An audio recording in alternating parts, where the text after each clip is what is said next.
Esta historia comienza el día que una señora de un barrio elegante cerca de Nueva York conduce su carro por la época de 1955.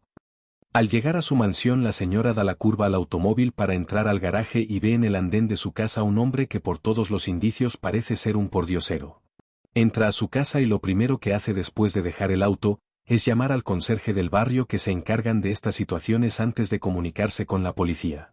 La señora se comunicó con la persona adecuada y le dice: «Señor, hay una persona al frente de mi casa, por favor, ¿se pueden encargar de él?». Este servicio le contesta: «Como no, señora, pronto estaremos allá». Y fue así como a los pocos minutos los guardias del condominio llegaron con su camioneta especial para situaciones como esta.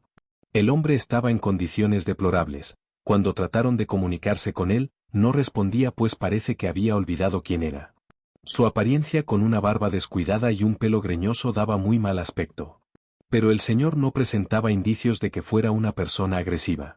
Cuando llegaron a la casa, la señora salió y, en vez de pensar que el hombre posiblemente tenía muchas necesidades, solo se quejaba diciendo que ella pagaba cuotas muy altas de administración para que la seguridad del barrio se mantuviera perfecta, y que eso no debía suceder. Que ella podía correr el riesgo de que la agredieran o robaran. Llevaron al hombre a la parte administrativa del condominio y le brindaron primeros auxilios, como un lavado y un caldo caliente con papa y pan. A las preguntas de quién era, el señor no respondía, de hecho no sabía quién era, y no sabía su nombre.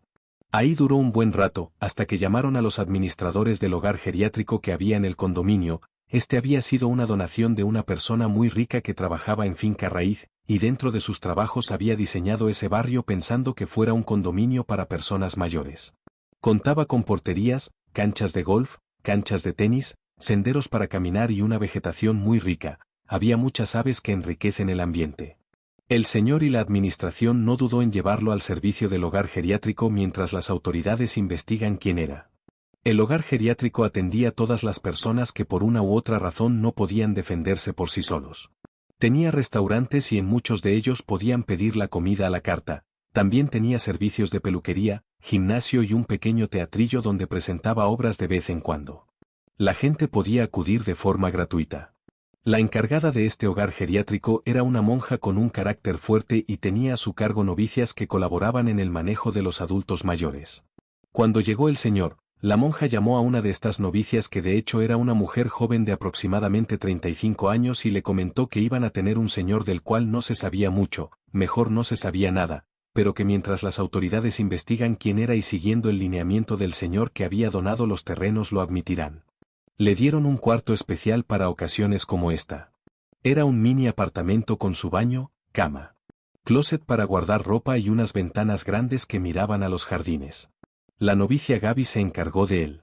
Pasado un mes de estar el señor bajo los cuidados de la novicia Gaby, brindándole mucho cariño, le daba el desayuno, lo bañaba, le ponía la pijama, y fue así como el señor fue adquiriendo fuerza en los músculos de sus extremidades inferiores y empezó a dar pasos y a caminar. La novicia aprovechó para poder salir a los prados con el señor. Primero en silla de ruedas para que le diera el sol y después caminando. La administración se habían comunicado con las autoridades pertinentes y estaban investigando quién era. Todas las mañanas Gaby hacía un reporte de los avances del señor. Y que de hecho una vez lo peluquearon y lo afeitaron, descubrieron que el señor tenía muy buena figura. El señor ya no solo movía los ojos, sino que trataba de comunicarse con la novicia. Pues esta mujer de unos 35 años, vestía traje de novicia con el pelo recogido, se veía que era muy bella. Tenía los ojos verdes y una piel muy blanca con algunas pecas en los cachetes, lo cual demostraba que sus ancestros posiblemente eran del norte de Europa. Con el tiempo el señor se quedaba mirándola mientras ella con sus hermosas manos le lavaba el pelo o lo afeitaba.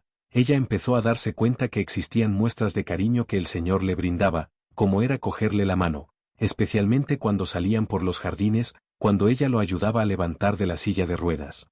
Gaby no era monja, ni tenía votos de pobreza o de castidad. En su condición de mujer también empezó a sentir cariño por el señor, pero lejos de pensar en algo diferente a su amor por el prójimo.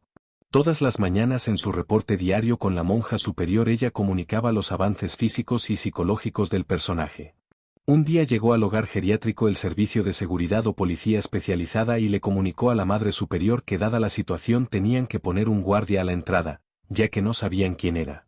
Debido a que habían algunas personas que se habían reportado como desaparecidas, este señor podía ser peligroso o podía estar en peligro, y que por favor fueran muy discretos en lo que sabían.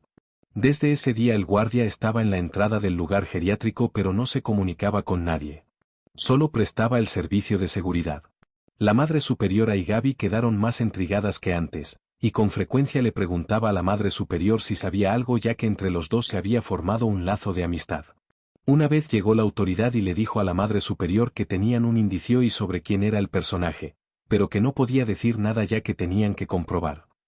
Más tarde llegó la policía y le comunicó a la Madre Superiora que habían cotejado huellas y fotos y que el señor se llamaba Eric Grillo, que había desaparecido hacía aproximadamente 3 años y que no se sabía nada desde su desaparición. Nunca fue reportado como muerto. Pasaron los días y el señor empezó a recobrar su memoria y empezó a hablar solo con Gaby. Le dijo que se llamaba Eric Grillo y que era un empresario importante, pero que su socio y su mujer se habían confabulado para matarlo. Por eso, habiendo tomado las precauciones del caso, se fue una noche por senderos que él conocía, ya que él había sido el arquitecto del condominio. Que lo único que llevó era dinero en efectivo y la grabación que había tomado de su señora hablando con su amante de cómo lo iban a matar. Que se fue a una cabaña de un amigo del colegio que tenía en las montañas y que durante 3 años vivió como un campesino. Su señora fue la primera sospechosa de asesinato.